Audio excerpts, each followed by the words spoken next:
Shkoj pak me kolegun Arsen Rusta në këtë moment. Arsen, përshëndes.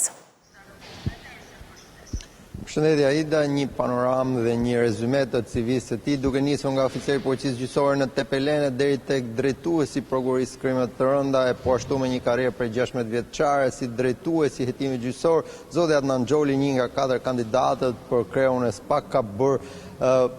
bilancin dhe pasqyrën e vetvetes, pse ai kërkon të jetë në mandatin e tretë vijues. Kë do të përzithe mes identitetit të Arben Krajës apo Altin Dumanit si drejtuese, është shprehur se nëse do të jepet pëlqimi nga anëtarët e KLP-s, ai do të ndërthur të dy figurat, qoftë atë të zotit Kraja me pjekuri, përkushtim me eksperiencë, qoftë atë të zotit Dumani me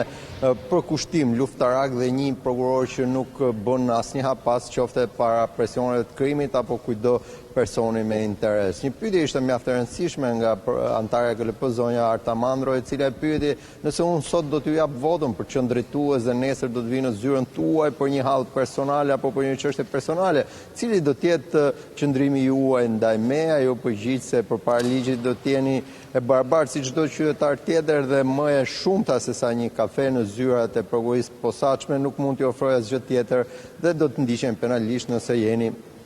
përgjegjëse. Kjo ka shkaktuar pak hilaritet, ndërsa kjo seancë e cila pritet vijojë me Dolores Musabellion e më pas me Elvin Gogajn, po ndiqet nga pranë nga ambasadori i Bashkimit Evropian zoti Gonzales dhe ngarkuar me punë e Shtetet Bashkuara të Amerikës, po ashtu përfaqësues të ambasadës italiane dhe ambasadori holandez, ndërsa pjesa tjetër, qoftë gjermane, franceze apo kushdo tjetër, nuk është e pranishme me ambasador, por është nëpërmjet ambasadorit Gonzales.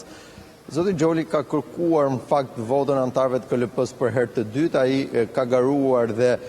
3 vite më parë ku arriti të marrë një votë, ndërsa sot kërkon pëlqimin e tyre për të marrë këtë drejtim. Një prokuror i cili ka luftuar me krimin qoftë nga viti me bandat dhe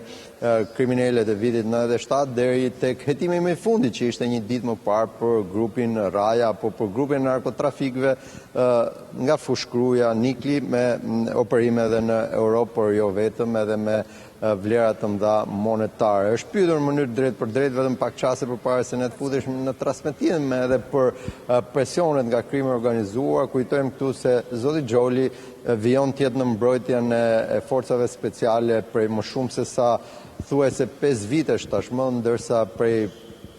pak muaj, jo vetëm ai, po dhe familja e tij është në mbrojtje për shkak se nuk ka munguar edhe një kërcënim i drejt për drejt edhe ndaj familjarëve dhe fëmijëve të zotit Adnan Xholi. Po Aida. Dhe që është bërë me dijen pak të shpërfolur edhe pak kohë më parë, madje edhe dyshime, pavarësisht çështjeve të cilat janë sekret dhe nuk bëhen publike. Ndërkohë vijon marrja në pyetje,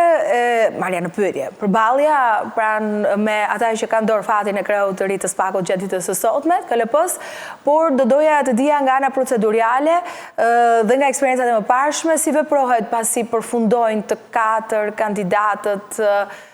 pra me ballafaqimin e tyre me publikun, më shumë se me anëtarët e KLP-s aty në fundit mund të shkojë dosja dhe mund ta lexojnë, por kjo është një ballafaqim, është edhe për te atyre, është edhe për perceptimin e opinionit publik. Kur mund zgjidhet sot kreu i SPAK-ut? Atëherë çdo kandidat i cili përfundon prezantimin e platformës së CV-s karrierës së tij, nëse dëshiron mund të qëndrojnë sallë, por zakonisht në eksperiencat e mëparshme zoti Kraja, zoti Dumani nuk e kanë pritur vendimin këtu në ambientet e KLP-s, por nga ambientet ndoshta familjare ose të punës. Me përfundimin e zotit Xholi do të futet zonja Musabelli, pra Dolores Musabelli, më pas do të futet zoti Gogaj, në 12:15, 12:30 pritet të mbërri zoti Klodian Brau, do të ketë prezantimet e tij, në 13:30 përfundon e gjithë pyetje përgjigje, prezantim CV apo platforme, ndoshta do të ketë një pushim, po 14:30 të ditës së sotme do të kemi votimin për kreun e ri të prokurisë posaçme, pra emrin e ri, i cili jo nga sot, por nga data 20 dhjetor, pasi deri në datë 19 dhjetor ora 16:00 është zoti Dumani, ai i cili ka tagrat juridik për të vijuar këtë detyrë. Në datë 20 dhjetor do të jetë drejtuesi i ri. Pra sot gjithçka do të zgjidhet maksimumi në ora 14:30 do ta kemi emrin e ri të drejtuesit të prokurisë posaçme. prania e diplomatëve lë të kuptohet se ende po lobohet, ende po kanë ndikim, ata kanë kërkuar të ndjekin nga afër këtë proces, po e nga pyetjet përgjigje, e nga prezantimi i platformës, ndërsa ishte edhe një detaj, në fakt në fund mbylljes fjalës së tij, zoti Xholi, kjo edhe për ndoshta natyrën që ai ka, karrierën që ai ka, e mbylli fjalën duke thënë: uroj cilindon nga 3 kandidatët e tjerë që do të jetë fitues dhe garantojnë mbështetjen time. Pra duke mos përfshirë se dhe ai vetë mund të jetë një fitues i mundshëm, por gjithsesi ai është një prej kandidatëve i cili gëzon edhe mbështetjen e anëtarëve të Këshillit Lart Prokurorisë. A do ta gëzojë mbështetjen e shumicës? Kjo mbetet për tu parë në rast se do të kemi një votim që do të nxjerrë 2 prej 4 garuesve me votat barabartë, atëherë do të kemi një seancë të dytë votimi e cila do të jetë po ditën e sotme, pra gjithçka nuk do të ketë një shtyre për nesër. Mirë, faleminderit Arsen, mund të jemi sërish së bashku në këtë komunikime.